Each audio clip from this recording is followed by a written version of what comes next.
But on the day, too strong mentally, too strong physically, better tactically, better coached. I mean, all of the above? All of the above. I thought Arsenal were no short of being a disgrace at times. Lack of work rate, a lack of grit, a lack of honesty. When you need to perform in a big game, can you roll your sleeves up and get stuck in? Can you match the work rate of the Willians, the Hazard, Costa, Pedro when he come on? They had far too much legs, and Arsenal just didn't fancy it. They started okay. After 3 or 4 minutes, you thought, oh, okay, let's see what you've got. Yeah. And the more the game went on, it could have literally been 6. It was like every player on the pitch in a red shirt, it was like an acceptance. They accepted it. They accepted they were getting beat physically. They accepted they were getting passed around. They accepted the desire was better at Chelsea. Not one player in the Arsenal shirt went, right, this is it. Happens no more. Nobody speaks to each other. No, everybody's scared. Everybody tiptoes around and, you okay? Should play some good football. That's all right, though. It's all right. We'll probably win next week. Next week's fine. We'll score 4 goals. We'll still try and have a go at finishing. It's not good enough. You've got no chance. The mentality's been set from You've got no chance. You've got no chance of winning anything, especially the Premier League, with that kind of, it's okay. That and at the risk of boring our global audience rigid, we've had this conversation so many times. We could have had this conversation. Let's say this time last season, we could have the conversation after the game at Old Trafford, where the title was there to be won, to chase Leicester, and they played like this. But Mark, when no games have been played at the start of the season, and Arsenal are in first position on alphabetical order, and you ask us who's going to contend, we don't even give Arsenal a sniff. Because we know what. No, we don't. Because we know what they're like. You're absolutely right. But on the 10th of December, they beat Stoke to go top. So they were top then. Since then, they've lost 4 games. They've lost 2 games back to back. Interestingly, they lost to Everton and City, and obviously Watford and Chelsea. And they drew at Bournemouth. And I was there that day, where their performance for 70 minutes was just astonishingly dreadful. But it's not rocket science, Mark. When you look at Arsenal, you go, right, have they got good players? Yes, they have. Is there an argument they've got a couple of world-class players? Yes. So when you match Arsenal up against the majority sides in the Premier League who are inferior, to take rocket science to work out 9 times out of 10 they're going to win. All right, they lost against Watford, but that's just a sort of mini blip, if you like. But you know they've got the quality to beat anyone in the Premier League. But once you start playing the top 5 or 6, the real big boys, the boys that you know are going to change their tactics to do anything they can. I mean, I think there's a stat going around in the last 22 games, away games, they've only won 2 against the top 6. They haven't won an away game against the other 5 since the game at Man City a couple of years ago. 2 in 22. That's shocking. Yeah. That is shocking. Terrific. You know, when you're a winning team, when you've got a winning mentality, forget the talent. If you haven't got what we call food and drink, if you haven't got the food and drink, which is blood, sweat and tears, in the dressing room, with leaders on top of that, you'll never win the Premier League. You'll never, ever. Man United had it when they were dominating. Liverpool had it when they dominated. About 5 or 6 characters that said, right, and this happens. The irony is Arsenal have had it under Wenger. Yeah, they have. But that's why they won it. That's why they were the Invincibles, because they had it. And they had the quality. So what I'm trying to say is if you haven't got the backbone, the quality doesn't mean anything. No. Mark, how many times have I said to you when Arsene Wenger had the formula?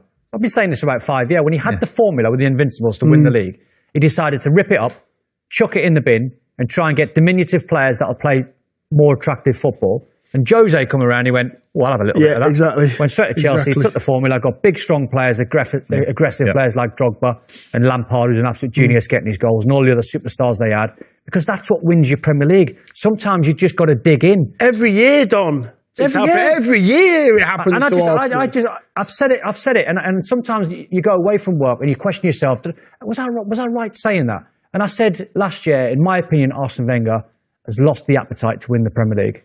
In his mind, as soon as he said top 4's a trophy, that was them done. Yeah. Mentality has to change. Well, it seems to.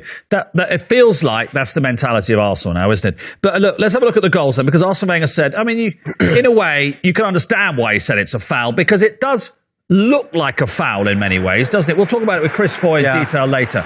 But it's actually, whether it's a foul or not, it wasn't given, and a desire and the appetite of Alonso to get there first. So take that away from it, and we'll discuss that with Chris later on. Yeah. So you lose a goal and you're 1-0 down. Yeah. What you then do is you roll your sleeves up and say, right, characters. No, right? Absolutely. For the next 20 minutes, will be hard to beat. We'll get Theo Walcott a little bit deeper. We'll get someone a little bit narrower. We'll get Bellerin and Monreal a little bit more central, so there's no gaps. And then we give the manager a chance to deliver a team talk at half-time. Not Arsenal. We'll just go out and play our pretty football. We'll try and get Mesut Ozil on the ball and Sanchez, and we'll try and get our decent players. And hopefully, hopefully they might just create something. And that's why what you they look do. at them and just They think, do. it's not right. That's what they do. They hope to create things. They don't make things happen enough, Arsenal. Everything's a word that's used with Arsenal. They play some nice football. Nice is going to win you nothing. Nice football. It's not going to take you anywhere. Liverpool-Chelsea last week, right? You could name Antonio Conte's starting 10, and you've got a decision whether you go Pedro or Willian. Yeah. Pedro was on fire, right? He dropped him for the Liverpool game and played Willian. Yeah. And you're thinking, oh, that's a little bit What are you doing that for? Yeah. Well, you know why he's doing it, because he wants legs and a bit more power. But this goes as we want to have a look at Theo Walcott's part in that first goal, because this again takes us to another argument that we have all the time about Arsenal is there ever any sanction or recrimination for anybody, including the manager, for doing badly? But you've got to see where What's the Alonso's the reaction? 3 at the bottom of the screen. Yeah, there's Alonso's number 3. Now watch Walcott. Why not help your mate? Yeah. Why not help Well, him Bellerin? and Coquelin. And we did this a few weeks ago, Juan of course, in Mata. the autumn. Juan Mata at Old Trafford again. So Theo can see him. Yeah. So why not bust the gut? Yeah. And it's not really busting the gut, Mark. It's being honest. Yeah. If you're playing in midfield, and I include the wingers as being midfield players, you have to track back. You have to spot the danger and go, my responsibility is, on this occasion, I need to become a body that gets closer to Juan Mata. But my question is, we may be wrong here. I have to say we may be wrong, but you don't get the feeling that Walcott is dragged into Wenger's office, shown the Man United one, and said that never happens again. No, you feel like if you felt like, I don't know, if Pedro did that, Yes, Conte would say, you do that again, you're out the team. Yeah, that's as much a part of your job as creating the other end. Firstly, Walcott, I think is underachieved so far for me, because I think he's got so much talent. Doesn't really like doing the work going backwards. Tony Adams, Martin Keown, Gary Pallister, Rio Ferdinand, Vidic, any centre half of that calibre, John Terry, anybody would have actually grabbed him by the throat and said, listen, we are working our socks off here. You've got to do your job. And that would never have happened again. What Arsenal player have said that to Theo, said, right, hey, come on. And that's all part of the problem, all part of the circle. Winning teams. Because Koscielny's a very good player, but he doesn't feel like he's that sort of player to say, oi, the manager on the pitch, if you like, isn't it? Yeah, exactly. And we get it all the time as well. We get it all the time. Oh, you old school and you old school. But it's not being old school. Yeah. This is food and drink to be a footballer. Yes. Work hard. Yeah. Help your teammates out. Yeah. If he can't do it, help him out. We're all do in it something. together. Yeah. Play your part. You're in it together to win the game. And it's not been happening for Arsenal, especially not the weekend. Hazard's goal. Feels like every time we talk about how well Chelsea are, all we're looking at is an Arsenal mistake. It's a wonderful goal. Brilliant goal. But there are so many mistakes. There's so many mistakes. So many mistakes. So Koscielny loses the header. Yeah. Should maybe do a little bit more. Now, Coquelin, instead of trying to nick the ball here, has to be more honest and run back with Eden Hazard. He bounces him off. Koscielny's then showed him his shirt number. Maybe Petr Cech could have stayed on his line, but I'm being hypercritical on the goalkeeper there. What I will say from Hazard's point of view, great goal. Yeah. But if you're Steve Bold and you're looking at this, you must be thinking, at any given time, this goal could have been stopped 50 yards up the pitch. Yeah. Yeah. If you watch this, I'm going to ask him to show that again, right? Yeah. Okay. Can you show that again? Right from the beginning. Just show it from the beginning again. And there's 3 occasions, possibly 4 occasions, before he gets in the box where this could have been stopped quite easily, because what they've done is they've sort of ran along. The first one is you can just see him finishing now, but when he gets the ball in his own half, I think it might be. So that's one. That's the second one. That's the second one. Yeah, that's the second one. Now go to the ball. What you don't do if you're Koscielny is back off into your 18-yard box. And did you notice that Monreal ran past Ozil to try and get to the ball? Yeah. He ran past Ozil, and Ozil was 20 yards further back than him. You've got no chance if your superstars aren't going to work hard. Don't play your superstars. No. And when you're at Old Trafford, and we always heard Manchester United the best team in the league. Here we go. So count them out for us. Here we go. First one there. One. Look at Ozil. Second one here. Look at Ozil. Look where Ozil is. Look at Ozil. Watch Monreal. Watch him look. Yeah. Look at him. 3 there. That is embarrassing. Possibly 4 there. Yeah. That is embarrassing. Yeah. How Mesut Ozil can have a 4-yard start on Monreal and he overtakes him. But you've got to look at this. Look at this picture here. Look where Monreal is. Goes past Ozil. Yeah. Yellow boots, Monreal. On his way back in, gets into the box there, gets close to Hazard. Great. It's a great goal. Let's not take it away. It's a great goal. But why isn't Monreal got Ozil round the phone and say, hold on a minute, why am I running past you? I'll tell you why, though. Because Arsene Wenger's already come out and said, it's all right. It's not Mesut Ozil's game to track back. Does he have to go back? No, I see. It's not his game. It's in his contract. It's not his game to track back. Ridiculous. Don't make a tackle if it's not your game, but run back and be an extra body.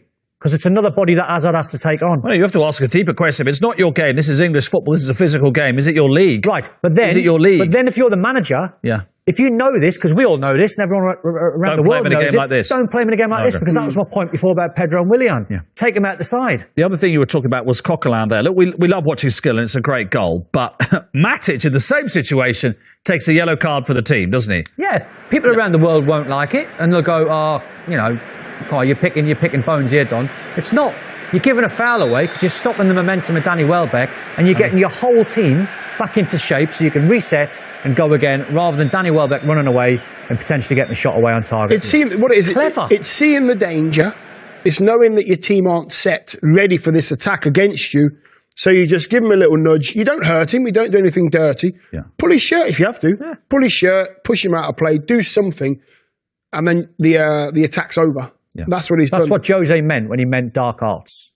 It's little things. It's just being a little bit street smart. Yep. Give a foul away so I can get back in that position. Didn't have to play that well, did they, Chelsea, to win it, actually, did they? No, I mean... They weren't pushed that hard. To be fair to Arsenal, they had a few chances, Arsenal. They did have a few chances. So did Chelsea, though. No, they did, but Chelsea were better. What I'm trying to say is Arsenal had a few chances. Yeah. Arsenal gave it a half a go. Yep. Chelsea were too good in every department. We've got a couple of examples of Ozil Probably needing to have a shower after the game, but not really busting a gut. Right. So free kick swat. I mean, look at the Chelsea players in and around the centre circle. How many players are trying to get back for Arsenal? And how many are showing real desire to get back in? Look at Mesut Ozil here. Just had a beam of light in him there. He's got Kante, you can see him. Does he want to track Kante back? No. I'll put a semi sort of jog on. Does he want to come out to Victor Moses? No, I'll leave that to Monreal. Now this bit here is the worst example I've ever saw of Sanchez and Mesut Ozil. Look at Sanchez's reaction as well. Yeah. I mean, I don't want to dig him out because honestly, I do it every single week, and I feel as though I'm victimising Mesut Ozil. It's not. It's just because when the ball's at his feet, what he's turning into, Mesut Ozil, and I said it about Dimitri Payet, he's turning into a free kick taker and a corner kick taker. Yeah. I don't see him participate in a game.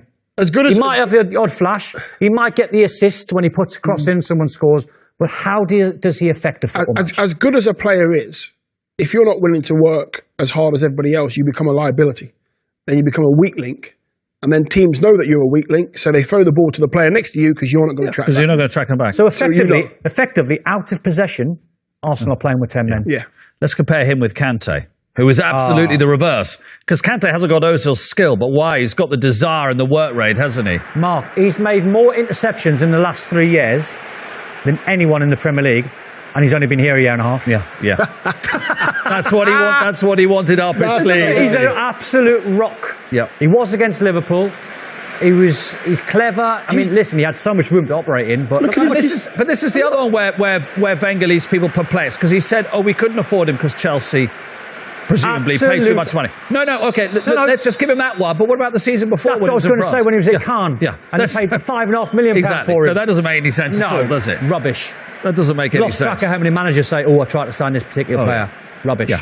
Yeah, there he is. Look, I love that. Which anchorman do you prefer? There's Ron Burgundy. That's brilliant. There's old Will, isn't it? He's like a little mascot, isn't he? Yeah. But he's just... Well, you know the story when he turned up at the start of last season at Leicester, and he turned up the King Power, and they sort of said, where's everyone training? And the gateman thought... Who's this? He thought, I don't know, is it a new youth team player? I have no idea who he is. No. He's arguably one of the main men of last season. Is he going to be the catalyst for Chelsea as he was last year for Leicester? 100%. Going to win the Premier League back-to-back with two different All right, very briefly. I mean, Chelsea doing brilliantly. Where does this leave Wenger? This is live, by the way. This is not last week's programme. All the week before. All last season. I tell you where it leaves him. He'll still be there next season. And we'll still have this conversation.